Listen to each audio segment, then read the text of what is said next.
Minum tidak boleh dengan tangan, nggak boleh tangan kiri, maka harus dengan tangan kanan. Minum nggak boleh sambil berdiri. Minumnya segelas tidak boleh sekali teguk. Banyak sekali aturannya. Iya. Memang nanti ini biar menjadi pahala besar. Minumnya lillahi ta'ala dengan cara apa? Membaca basmalah, tapi jangan kenceng-kenceng baca basmalahnya.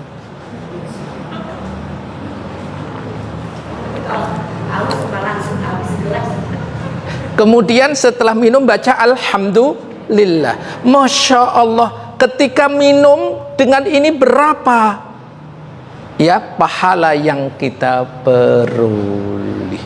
Semuanya dalam rangka ala bidzikrillahi tatma'innul qulub, berzikir kepada Allah sehingga hati manusia itu akan menjadi tenang. Inilah mutmainnah. Tidur juga demikian, jangan tidur hanya menghilangkan capek, jangan. Jadikanlah tidur itu sebagai sarana ibadah untuk mendapatkan pahala. Makan juga demikian. Jadi semua aktivitas manusia itu seyogyanya kita jadikan lahan untuk mendapatkan kebaikan yang sangat banyak dalam rangka bekal kehidupan setelah kematian. Itu namanya nafsul mutmainnah.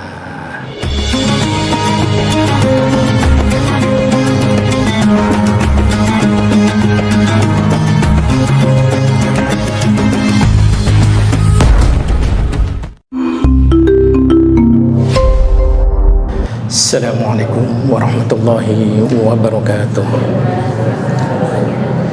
Innal hamdalillah nahmaduhu wa nasta'inuhu wa nastaghfiruh wa na'udzu billahi min shururi anfusina wa min sayyiati a'malina. May yahdihillahu fala mudilla lahu ومن يضلله فلا هادي له. أشهد أن لا إله إلا الله وحده لا شريك له وأشهد أن محمدا عبده ورسوله لا نبي بعده. اللهم صل وسلم وبارك على محمد وعلى آله وصحبه وسلم أجمعين. يا أيها الذين آمنوا اتقوا الله حق تقاته ولا تموتن إلا وأنتم مسلمون. يا أيها الناس اتقوا ربكم الذي خلقكم من نفس واحدة وخلق منها زوجها وبث منهما رجالا كثيرا ونساء واتقوا الله الذي تساءلون به والأرحام إن الله كان عليكم رقيبا. يا أيها الذين آمنوا اتقوا الله وقولوا قولا سديدا يصلح لكم أعمالكم ويغفر لكم ذنوبكم ومن يطع الله ورسوله فقد فاز فوزا عظيما. أما بعد فإن أصدق الحديث كتاب الله وخير الهدي هدي محمد صلى الله عليه وسلم وشر الأمور محدثاتها فإن كل محدثة بدعة وكل بدعة ضلالة وكل ضلالة في النار. Ikhwani fiddin wa iyyakum rahimahumullah. Mari kita memulai kajian kita pada hari ini. Dan materi kita pada hari ini adalah kitab Riyadhus Shalihin jilid 1, yang pada hari ini kita memasuki hadis ke-82. Hadis ini sangat penting untuk kita fahami, kemudian kita amalkan guna agar kita terlindung dari segala hal yang tidak kita inginkan. Lantas seperti apa lafadznya, manfaat dan kegunaannya? Mari kita sama-sama perhatikan. Ma'asyiral muslimin wa iyyakum rahimahullah. Kita sama-sama telah mendengarkan sebuah hadis yang sangat penting dan wajib kita ketahui. agar kita terus dijaga, dipelihara dan dilindungi oleh Allah Tabaraka wa Ta'ala ketika keluar rumah. Karena kita tidak tahu ketika keluar rumah apa yang akan terjadi. Oleh karena itu, ketergantungan kita kepada Allah adalah hal yang mesti dan wajib kita utamakan. Dengan cara bagaimana? Dengan cara selalu berzikir kepadanya.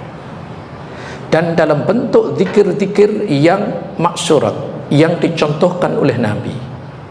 Salah satu doa yang keluar rumah yang pada hari ini kita akan sampaikan adalah zikir yang di kita sangat penting namun kurang dilazimkan oleh kita. Biasanya kita kalau keluar rumah, bismillah tawakkaltu 'ala Allah, kemudian la haula wala quwata illa billah. Itu juga betul. Namun alangkah baiknya bagi kita kaum muslimin memperbanyak hasanah doa-doa yang juga tidak kalah pentingnya. Di samping doa yang pertama kita sampaikan tadi, di hadis ini dari Ummu Mukminin Ummi Salamah yang dimana namanya adalah Hindun bintu Abi Umayyah, Hudzaifah dan seterusnya. Apa itu? Karena idza kharaja min baitihi qal, di mana Rasul sallallahu alaihi wasallam ketika keluar rumah beliau menyandarkan diri kepada Allah, memohon penjagaan, perlindungan dan keselamatan hanya kepada Allah dengan cara bismillah, dengan nama Allah, tawakkaltu 'ala Allah, kepada Allah kita bertawakal. Kemudian dilanjutkan Allahumma inni a'udzubika an adzilla au udalla au azilla au uzalla au adlima au udlama au ajhala au yujhala alayya. Hadis sahih riwayat Abu Dawud dan seterusnya. Di mana doa ini sungguh sangat baik sekali kalau kita bisa memahaminya dan mengamalkan. Ya Allah, sungguh aku berlindung kepadamu dari tersesat atau disesatkan. Meskipun di kita sudah ada ya jalan-jalan itu, setiap jalan itu sudah ada tandanya. Apalagi dengan teknologi ini sudah ada petunjuk 200 meter ke kanan atau ke kiri, sudah diucapkan gitu. Itu pun masih banyak yang tersesat. Itu. Padahal kurang apa lagi gitu. Makanya dengan memohon petunjuk kepada Allah agar tidak tersesat dan tidak disesatkan, tergelincir ataupun digelincirkan. Lihat, belum terlalu lama truk, ya kan, tiba-tiba berhenti di tengah rel. Masya Allah. Ini kemudian yang namanya kereta memang jalannya gitu, akhirnya tabrakan. Ini apakah tergelincir tidaknya? Wallahu a'lam. Makanya kita memohon kepada Allah, kejadian demi kejadian. Itu hitungan bukan jam, bisa jadi menit, bahkan bisa jadi detik. Makanya berlindung kepada Allah sebuah keharusan bagi kita kaum muslimin. Kemudian bukan hanya itu, berbuat zalim atau dizalimi. Lihat sekarang semaraknya begal di mana-mana. Masya Allah. Ya, bagi siapa saja yang pada kesempatan-kesempatan tertentu yang tidak terlalu penting, apalagi di siang hari, di malam hari, lebih utamanya kita berhati-hati. Kalau bisa hindari tempat-tempat yang sepi. Padahal nggak ada sekarang tempat yang sepi. Di mana sekarang tempat sepi? Nggak ada. Semua ramenya luar biasa. Itu pun yang namanya begal kemana-mana. Ini semuanya contoh-contoh yang patut untuk kita renungkan. Dan berbuat bodoh dan dibodohi.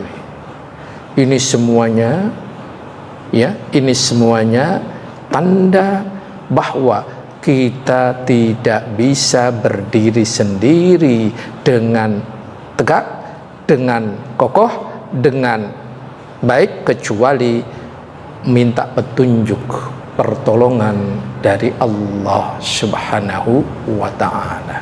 Ini yang tidak kalah pentingnya, penjelasan-penjelasan ini nanti semoga kita bisa mendapatkan yang terbaik. Sehubungan Bu Dokter tidak bisa hadir karena ada tugas negara, kepada siapa materi kita share? Ya, kepada, tolong dites dulu, biar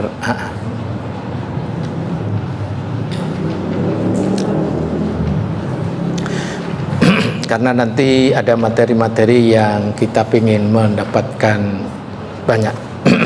Baik, mari kita lanjutkan. Hadis ini statusnya adalah sahih, sehingga sangat bisa dan sangat perlu untuk kita amalkan. Yang sangat menarik untuk kita perhatikan, apa itu? Kandungan-kandungan hadis yang sangat penting.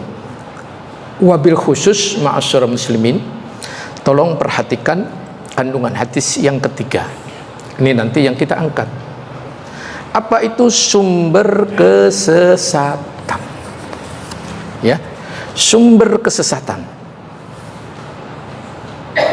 Di mana sumber kesesatan dan penyesatan itu bisa atau mungkin berasal dari beberapa hal. Pertama, berasal dari godaan dan kecenderungan hati dalam mengejar dunia. Itu yang pertama yang ingin kita akan sampaikan. Kecondongan, kecenderungan jiwa manusia terhadap dunia. Ini poin pertama yang kita ingin angkat. Poin yang kedua adalah merupakan bentuk sumber kesesatan dan penyesatan adalah tipu daya syaitan. Yang ketiga, kerancuan orang-orang yang sengaja menyebarkan subhat-subhat tertentu dengan tujuan agar manusia yang sudah lurus terbelok. Apalagi yang terbelok biar semakin jauh tersesatnya. Inilah kecondongan-kecondongan itu. Dari poin-poin tadi silahkan dibuka. Inilah sumber-sumber penyesatan yang Allah Tabaraka wa Ta'ala tampilkan sebagai wujud kehati-hatian kita dalam hal itu. Silahkan Quran surat 35 ayat ke-5.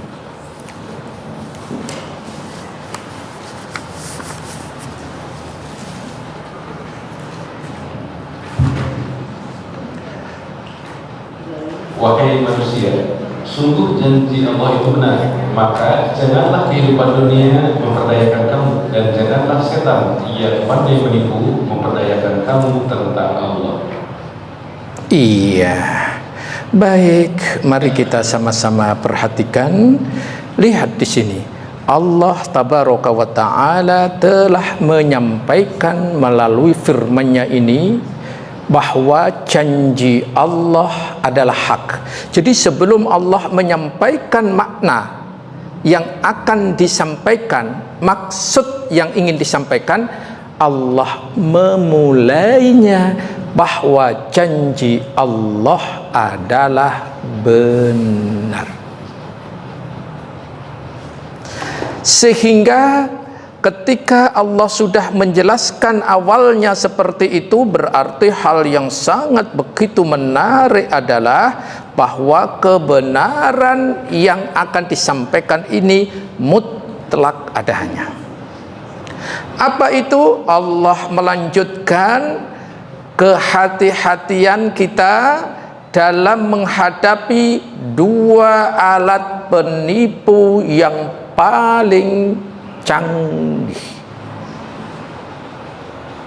Apa itu? Dilanjutkan, fala taghurrannakumul hayatud dunya, maka janganlah kehidupan dunia memperdayakan kamu. Wala yaghurrannakum billahil ghurur, dan janganlah syaitan yang pandai menipu memperdayakan kamu tentang Allah. Ini. Jadi di sini ada beberapa poin yang sangat penting, yaitu bahwa ada sumber-sumber yang sangat penting untuk kita ketahui, karena ini adalah sumber penyesatan dan kesesatan, yakni menipu. Alat penipu yang disebutkan sini, penipu yang disebutkan di sini sangat jelas. Pertama apa? Dunia. Kedua, syaitan. Itu. Baik, kita akan lanjutkan. Yang harus kita ketahui yang pertama adalah bahwa manusia itu mempunyai kecondongan terhadap keinginan-keinginan dunia. Pertanyaannya, bolehkah kita mencari dunia, mengumpulkan dunia, menikmati dunia? Boleh ya? Yakin? Lantas yang nggak boleh? Berlebih-lebihan. Ukuran berlebih-lebihan? Iya. Ya, ukuran berlebih-lebihan. Nabi Sulaiman gimana? Berlebih-lebihan nggak terhadap dunia? Padahal kayanya luar biasa. Ayo.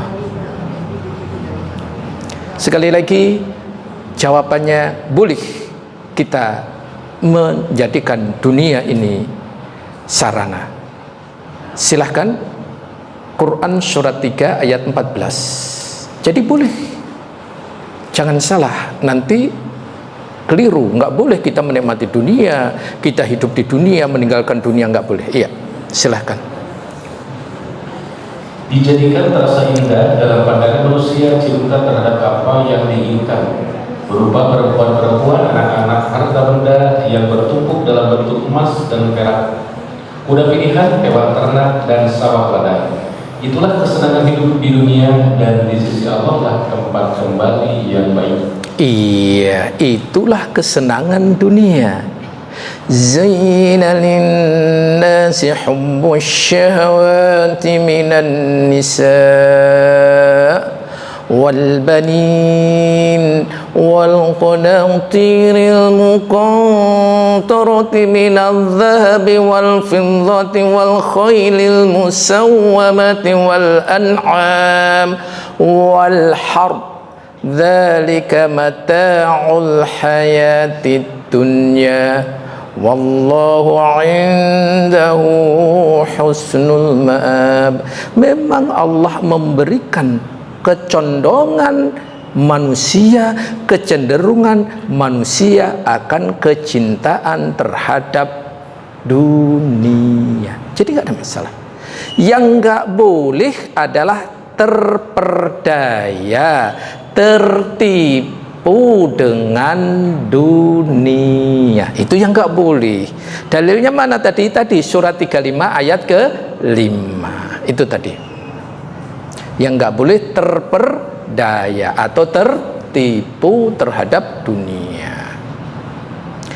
Apa sih maksud terperdaya atau tertipu? Dunia ini tujuan atau sarana? Nah, harus diluruskan dulu bahwa dunia ini sarana menuju akhirat.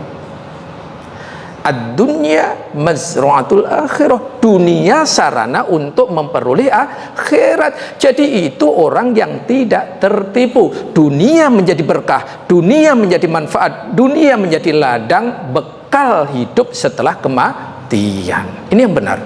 Yang terperdaya contohnya gimana? Akhirat yang harusnya menjadi tujuan dijadikan sarana untuk mendapatkan dunia. Jadi tujuannya untuk dunia. Itulah orang yang terperdaya. Akhirat seharusnya itu jadi tujuan, dibalik akhirat dijadikan sarana untuk mendapatkan dunia. Contoh, betapa banyak orang yang akhiratnya dijual untuk dunia. Contohnya gimana? Orang-orang yang keluar dari Islam hanya untuk mendapatkan dunia yang sangat kecil sekali. Misalkan biar ia bisa menikah. Tadi pasangan tadi, laki perempuan, perempuan laki tadi memang ada kecondongan di situ, tapi mengorbankan akhirat hanya untuk mendapatkan dunia. Dan masih sangat banyak sekali. Kemudian ada yang pakai jilbab, kemudian dibuka untuk mendapatkan dunia. Kasihan. Itu namanya terperdaya. Wallahu a'lam. Baik, kenapa sih kok bisa terperdaya? Condongnya hati manusia itu karena manusia itu Allah berikan jiwa. Ya. Mari kita lihat, atau bahasa kitanya nafsu. Allah menyebutkan nafsu atau jiwa manusia itu sebagai berikut. Yang pertama, nafsul mutmainnah, jiwa yang tenang. Sebagaimana yang Allah firmankan, Quran surat Al-Fajr ayat 27 sampai 30. Surat Al-Fajr ayat 27 sampai 30.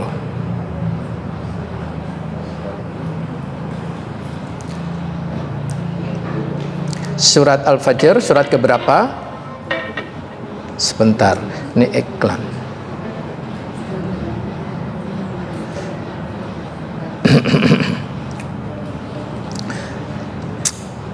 Delapan sembilan.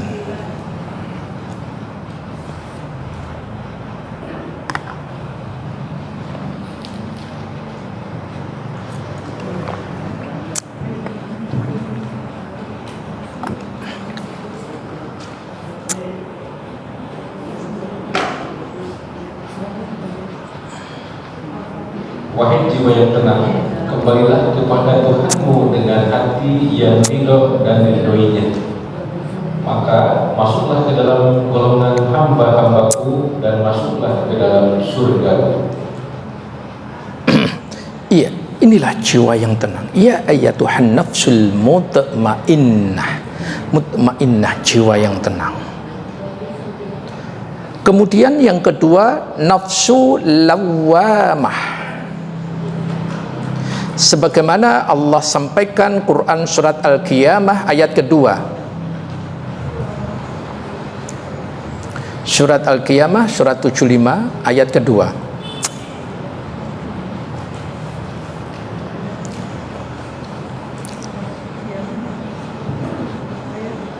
Ayat kedua.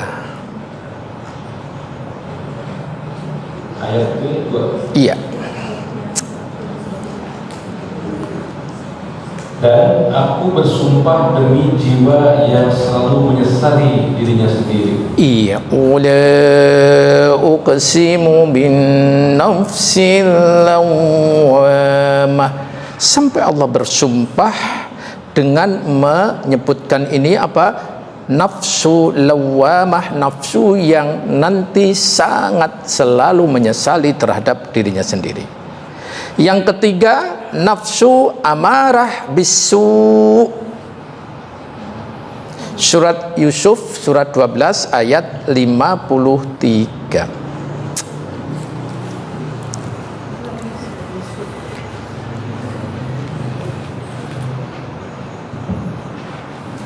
Dan aku tidak menyatakan diriku bebas dari kesalahan, karena sesungguhnya nafsu itu selalu mendorong kepada kejahatan, kecuali nafsu yang diberi rahmat oleh Tuhanku.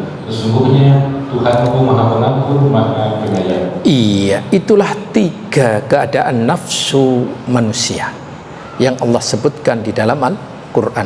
Dan ketiga nafsu di atas, yakni nafsul mutmainnah, nafsu lawamah, nafsu amarah bisu, 3-tiganya kondisinya adalah tergantung suasana jiwa. Sekali lagi, ketiga-tiganya tadi tidak ada yang mana yang lebih dominan, akan tetapi kondisi jiwa sangat menentukan. Contoh, awalnya kondisinya aman, damai, dan sejahtera. Nafsul mutmainnah dominan. Kemudian ada berita bahwa salah seorang anggota yang dicintainya kecelakaan. Apa yang terjadi jiwanya? Dari yang tenang tadi, tiba-tiba mendengarkan atau mendapatkan informasi itu, gimana jiwanya? Langsung bergejolak. Itulah jiwa. Maka bolehkah jiwa dari 3 ini dibunuh? Enggak akan bisa. Enggak akan bisa. Namun jiwa itu bisa dibina, bisa dibimbing, bisa diarahkan. Itu. Saya akan menyampaikan salah seorang ulama yang begitu luar biasa, yakni di dalam kitab Adabun Nufus, di mana namanya Al-Imam Al-Ajurri, ahli hadis dan sejarah dari Baghdad, wafat 360 Hijriah, menyampaikan apa yang disampaikan 3 nafsu tadi. Beliau memberikan gambaran anak kuda yang sangat bagus sekali. Anak kuda yang bagus, kita belum tahu ya anak kuda yang bagus itu, karena jarang ya, jarang. Jadi kalau kuda lahir anaknya bagus sekali, semua orang melihat pasti akan terkagum-kagum. Ini anak kuda yang sangat bagus sekali. Itulah nafsu manusia. Maka beliau memberikan anak kuda yang bagus ini harus ada 3 tahapan. Tahapan pertama, harus dilatih oleh ahlinya. Harus dilatih oleh ahlinya. Kalau ingin nanti menjadi kuda yang hebat. Kalau enggak, nanti akan melelahkan luar biasa. Kemudian ia dilatih oleh orang yang baik tadi, dan latihannya sesuai dengan ilmu tentang pelatihan kuda. Jadi harus dengan ilmu. Dan saat melatihnya harus dengan kesabaran. Jadi harus diberikan kepada orang yang ahlinya dengan latihan yang benar, kemudian ia harus dengan kesabaran. Maka ketika anak kuda yang bagus dilatih oleh orang ahlinya dengan ilmu dan dengan kesabaran, maka dia nanti akan menjadi kuda yang luar biasa. Kuda itu ada takutnya enggak? Enggak ada kuda itu. Meskipun di sana, lihat kalau film-film tempo dulu, orang-orang perang itu kalau sudah kuda, mau lawannya di mana aja, dia berani maju gitu. Enggak ada yang ditakuti. Maka nafsu itu kalau dibimbing oleh ahlinya dengan syariat yang benar, dengan kesabaran, insya Allah nanti akan bisa melaju dengan cepatnya kita meraih apa yang kita inginkan. Namun kuda yang bagus tadi kalau diberikan kepada orang yang salah, bagaimana? Kemudian namanya orang yang salah melatihnya gimana? Asal-asalan, apa yang akan terjadi? Kudanya akan menjadi kuda liar, sehingga bukan kebaikan yang diperoleh, tapi kelelahan, kecapean kita. Lihat di TV-TV atau di mana-mana yang namanya kemarin waktu Lebaran Idul Adha, sapi yang dipotong ngamuk-ngamuk, baru sebentar aja gimana? Capek yang megangin dan seterusnya. Padahal kuda jauh lebih dahsyat lagi. Kalau sampai kuda itu nggak bisa dikendalikan, bagaimana apa yang terjadi? Maka melelahkan luar biasa. Itulah jiwa kalau tidak diberikan, dibimbing oleh orang yang baik, sistem yang benar dan kesabaran, maka orang itu banyak sekali yang capek dengan hawa nafsunya. Itu.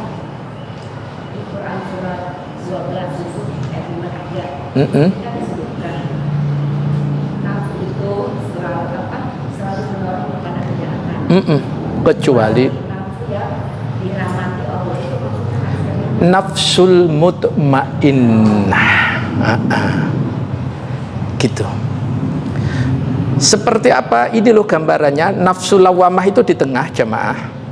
Ini nafsu lawamah. Nafsu lawamah itu nafsu ya seperti kita haus perlu minum, lapar perlu makan, ngantuk perlu tidur, itu ya wajar. Tetapi ketika nafsu ini enggak dibimbing oleh wahyu kebenaran syariat, maka akan jatuh menjadi nafsu amarah bisu. Makan bukan hanya sekedar makan yang halal, tapi makan segala macam hal. Akhirnya apa? Negatif, mendorong pelakunya. Bahkan minum pun bukan minum selayaknya orang minum. Minumnya seharusnya air putih, tapi minumnya apa? Hal-hal yang diharamkan. Itu nafsunya, namanya nafsu amarah bisu.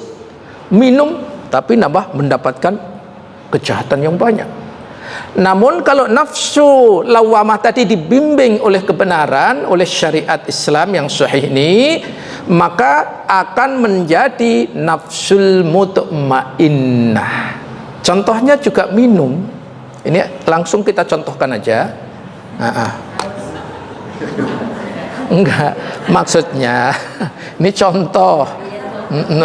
Jamaah jangan ikutin contohnya Ustaz juga. Iya. Jadi minum tidak boleh dengan tangan kanan. Nggak boleh tangan kiri. Maka harus dengan tangan kanan. Minum nggak boleh sambil berdiri. Minumnya segelas tidak boleh sekali teguk. Banyak sekali aturannya. Iya. Memang nanti ini biar menjadi pahala besar. Minumnya lillahi ta'ala dengan cara apa? Membaca basmalah. Tapi jangan kenceng-kenceng baca basmalahnya.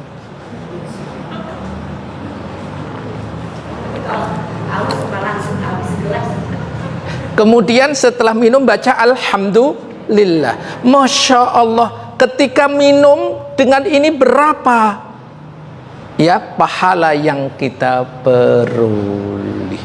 Semuanya dalam rangka ala bidzikrillahi tatma'innul qulub, berzikir kepada Allah sehingga hati manusia itu akan menjadi tenang. Inilah mutmainnah.